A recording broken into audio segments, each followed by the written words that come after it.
Vamos agora analisar as condições para que exista o equilíbrio de um sistema de corpos rígidos ou de apenas um corpo rígido. Por exemplo, neste caso aqui de uma escada, eu quero saber sob que condições eu posso colocar uma escada e ela permanecer em equilíbrio, em repouso. Ela não vai se deslocar e não vai também experimentar um movimento de rotação. Posso considerar não só o caso de um corpo rígido, como uma escada, mas posso considerar também o caso de mais de um corpo rígido. O fato é que eu posso falar de um corpo rígido ou de um sistema de corpos rígidos. As equações são basicamente as mesmas, né? Para que o corpo rígido, para que o objeto não exiba movimento de translação, ele como um todo não se movimente, a condição é que a soma de todas as forças agindo sobre o corpo e vamos imaginar que N forças atuam sobre ele, de forma que a soma de todas as forças tem que ser igual a zero. Ora, isto, como já foi dito antes, implica um conjunto de três equações. F1x mais F2x mais Fnx igual a zero, F1y mais F2y mais Fny é igual a zero e F1z mais F2z mais Fnz é igual a zero. Tenho, então, três equações.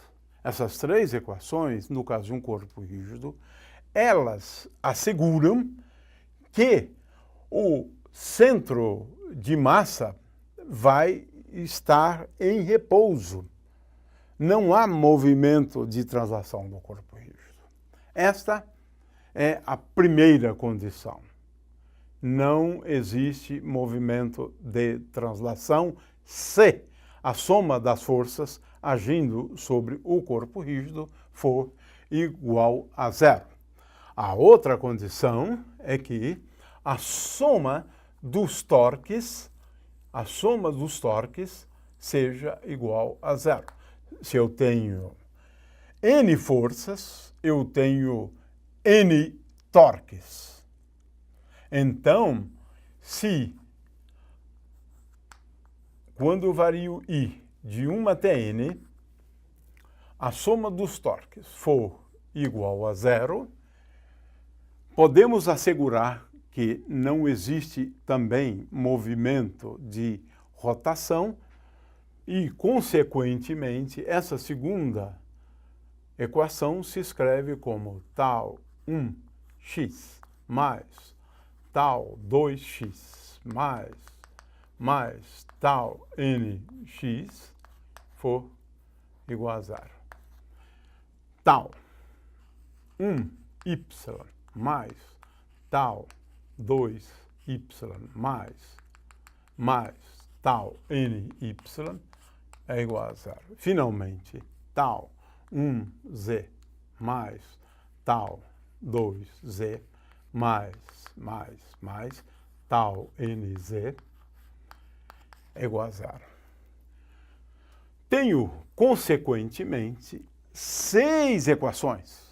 Caímos numa situação onde a gente acha ou ache que temos duas equações. Não, são duas equações vetoriais. E, consequentemente, em termos de componentes, nós temos 3 equações mais 3 equações. Lembrando que torque é, por definição, o produto vetorial do vetor posição, onde atua a força pela força. O fato é que se eu tenho um corpo rígido, uma escada, eu tenho 6 condições a serem satisfeitas. 6 condições independentes. Se eu tenho, no entanto, digamos, N corpos rígidos, o que eu devo fazer? Agora eu vou escrever para o corpo 1, eu vou escrever soma das forças agindo sobre o corpo 1 e indo de 1 até N, porque eu posso ter N forças agindo sobre o corpo 1, igual a 0, e a mesma coisa em relação aos torques.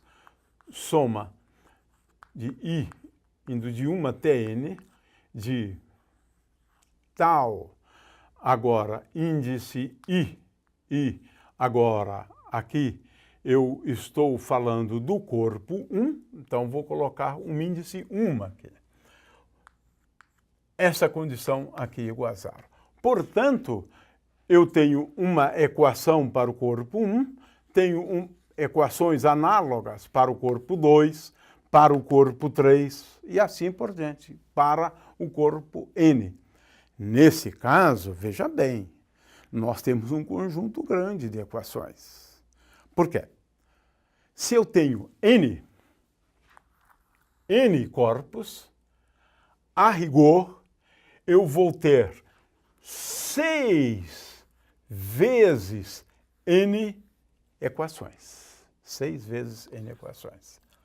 As equações não são diferentes, têm basicamente a mesma forma. São essas equações aqui. Ou, ainda, esta equação tem que ser satisfeita pelo corpo 1, esta equação tem que ser satisfeita pelo corpo 2, esta equação tem que ser satisfeita pelo corpo 3, esta pelo corpo 3, esta pelo corpo 4, esta pelo corpo... e assim por diante. Para cada um deles, eu vou escrever esse conjunto de equações. Eu tenho 6 equações para cada corpo. Se eu tenho um sistema, nossa, eu tenho um número grande. Aí depende do número de corpos, né, que compõem o sistema. Uma treliça, por exemplo, de uma ponte. Nós temos um número grande de elementos. Consequentemente, precisamos fazer uso de técnicas especiais, né, para escrever essas equações e resolvê-las. O problema não é fácil muitas vezes, não é fácil.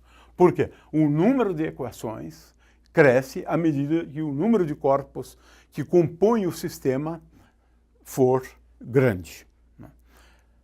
Se temos 6 equações. Se temos 2 corpos, 12 equações, e assim por diante.